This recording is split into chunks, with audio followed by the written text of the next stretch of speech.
TunePocket.com. TunePocket.com.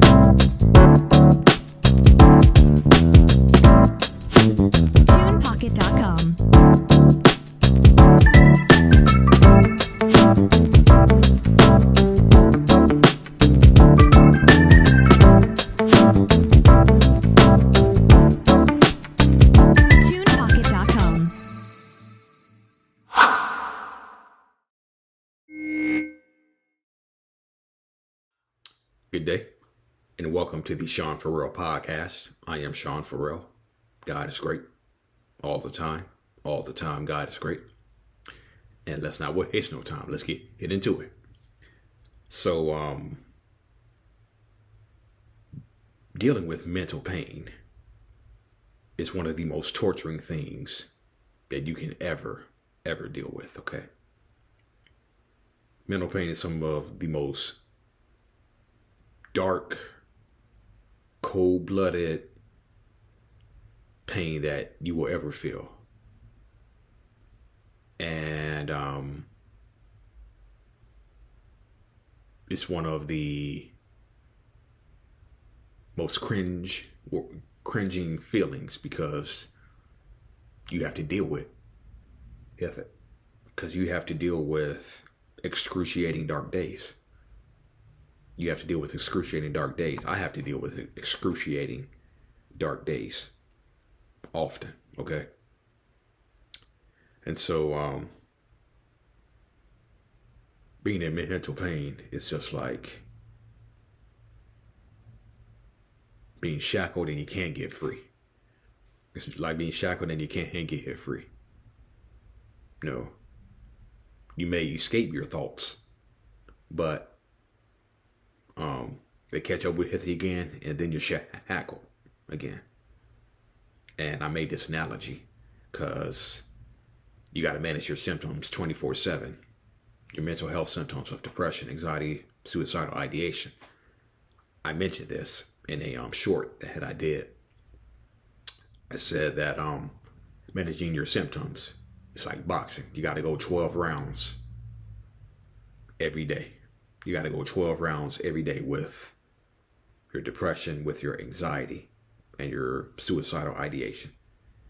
And then you're so exhausted that you think that sleep will give you the relief that you need when you lay down at night. Then when you wake up the next morning, you're even more tired.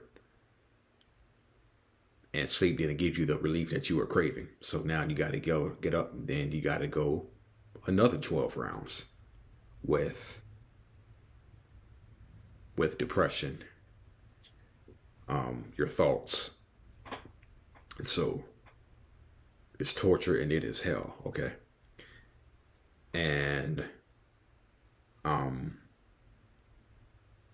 it happened to me a few times this week. I remember I was getting ready for bed. I was getting ready for bed one night. And I was getting ready for bed and I had a hot flash. Okay. I was getting ready for bed and I had a hot flash. And I knew what that meant. I knew what that hot flash meant. For anybody who has dealt with depression or any sort of mental health issues, when you feel something in your body run through your body, that means it's there. And I had a hot flash. And I meant depression had landed, which meant depression had landed in me. And it did not go away. And it still hasn't gone away yet. Okay. I mean, it's fading out, but it's still not gone fully yet. Okay. So had a hot flash. Depression was there. And I had a mental breakdown. Okay. And I had a mental breakdown. And it took me a while to get it to sleep that night. It took me a long while to get it to sleep that night. And so depression impacts more than 3 million people around the world. Okay. So I'm not alone. People who are watching this, you're not alone. I think for some people, they don't want to reveal that they're struggling because they'll be embarrassed. Because they'll be embarrassed. The shame that comes from having to admit that I'm dealing with something and I need help.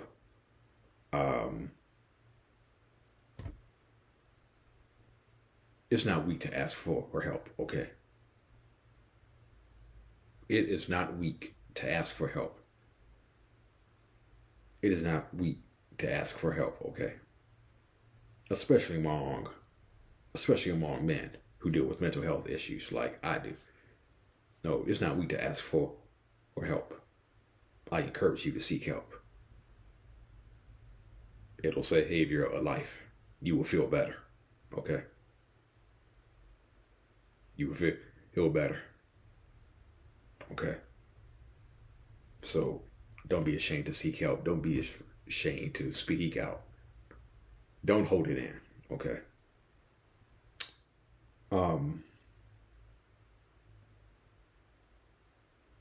So I saw a post.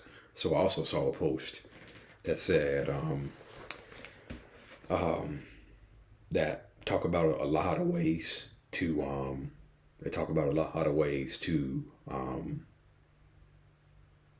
support somebody and love somebody who are dealing with depression, and it may look like someone to cry on, someone to listen to you, or just having a shoulder to lean on.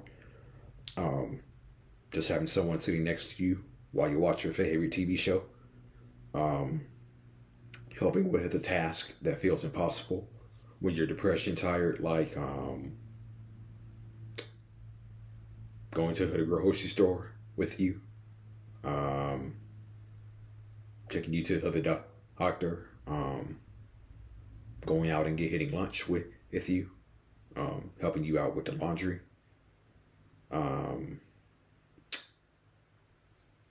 cooking for you. So yeah, there are several ways to let people know that you care about them, that you love them,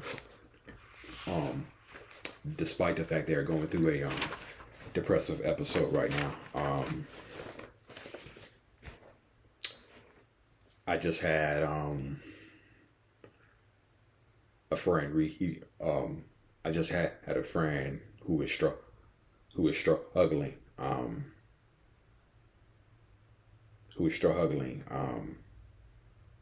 No.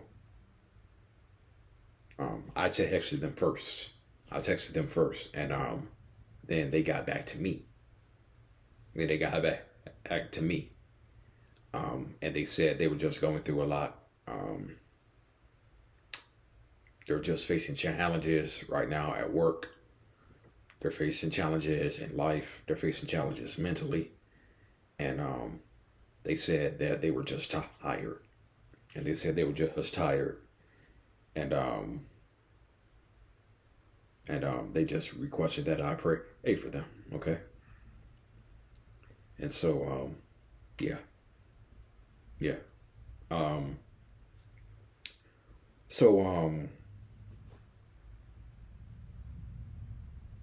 There's a misconception and stigma around mental health that I've discussed for the past several days, okay? And so I saw a post that said, struggling with mental health is not attention seeking or a choice. Struggling with mental health is not a weakness or an excuse. Struggling with mental health is not just for crazy people. It can affect anyone. Mental health is not something to make fun of or a joke. It goes back to what I talked about a few days ago, where the young lady who was giving a talk, she said suicide is something people are actually joking about and making fun of. Okay. Struggling with mental health is not the same for everyone. struggling with mental health is not less important than any other illness or medical physical health problem. Okay. So, I had a anxiety attack back in 2014, 2015. Okay. Somewhere around that time. And I can remember my body just shuddered. Okay. My body just shuddered. And my body shuddered, and all of a sudden, I felt different. I felt different for like a week. And I could not figure out what was going on with me. I felt different for like a week. My body just felt different for like a full week. And I couldn't figure out what was going on. I just could not figure out what was going on. In the moment, I couldn't figure out what was wrong with me. Okay. And looking back on that, that was probably a silent anxiety attack that I had. Because all of a sudden I just felt different for like a full week. And after a week, I started to come back to being okay, but it took a while. It took a long while. And so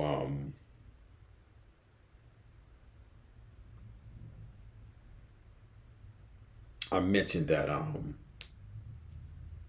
suicide is something that people are joking about and making fun of. I was listening to a radio show one day, and there was this woman who called into this radio show, and she was talking about her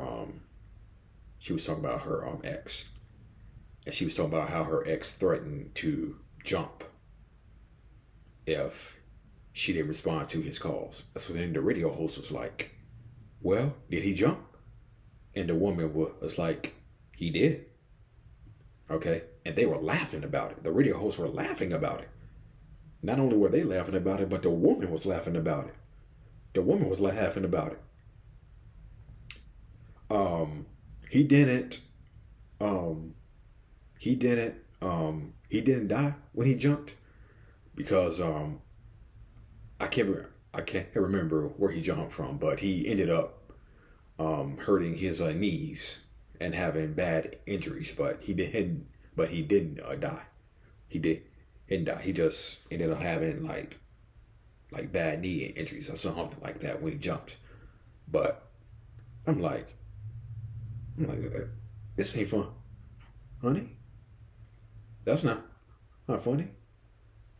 Laughing at people who are jumping, and not only that, this woman is laughing at him, and got her friends watching him jump. Come on, man. Really? That shit's not fun, honey. It's just not. Suicide is not funny. It's not meant to be funny. Making fun of people who are in emotional pain is not funny. It's devastating. And it can be devastating not only for the people who make fun, but for the person you're making fun of, and for the person's family who lost a son or a daughter or a parent.